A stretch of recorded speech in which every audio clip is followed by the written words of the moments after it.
Hi friends, నేను మీ సతీష్ని. బండి అయితే ఇంటికి తీసుకొచ్చేసాను. ఎందుకంటే హుజునార్ నుంచే మిర్యాలగూడెం పోవాలి. నా లోడ్ కూడా వచ్చేసి మిర్యాలగూడెమే. పార్టీకి ఫోన్ చేస్తే పార్టీ అనంతారం రమ్మన్నాడు. గడ్డిపల్లి పక్కన అనంతారం అంట. గరడపల్లి నుంచి రైట్కి పోవాలన్నమాట. గరడపల్లి నుంచి స్ట్రైట్కి వెళ్తే నేటింజర్ల మిర్యాలగూడెం వస్తుంది. గరడపల్లి నుంచి రైట్ తిరిగితే గడ్డిపల్లి సూర్యాపేట వస్తుందన్నమాట. షార్ట్ కట్ రోడ్ అనమాట. ఆ రోడ్డు వెళ్తున్నాయి. ఈ రోడ్డు మొత్తం సింగిల్ రోడ్ అనమాట. కొంచెం చెట్లు చేమలు కూడా కొట్టేసి ఉన్నాయి అనమాట. టర్నింగ్స్ ఎక్కువ ఉంటాయి.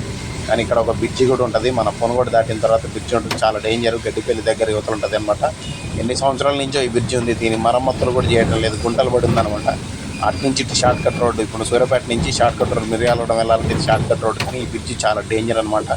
ఎప్పుడు ఏం జరిగింది అనేది తెలియదు. ప్రమాదంతో కూడుకున్న బ్రిడ్జి. ఈ బ్రిడ్జి కొత్తది కూడా కట్టట్లేదు. మరి ఎందుకు కట్టట్లేదు అని మనకైతే తెలియదు. చాలా వెహికల్స్, చాలా టన్నేజ్ లోడ్ కూడా ఇక్కడి నుంచి పోతుంది. కానీ ఆ బ్రిడ్జిని ఎవరు పట్టించుకోవట్లేదు. మరి ఎందుకు ఏమిటి అనేది మనకైతే తెలియదు. నేనైతే అనంతారం ఎక్స్ రోడ్ షాప్ దగ్గరికి వచ్చినా. నా బండి అయితే తీసి పెట్టినా. కానీ మబ్బు పెట్టింది. వర్షం పడిద్దో పడదో చెప్పలేము. కానీ రెడీగా అయితే ఉండాలి. ఎప్పుడు పట్ట కప్పుకుంటాను రెడీగా ఉండాలి.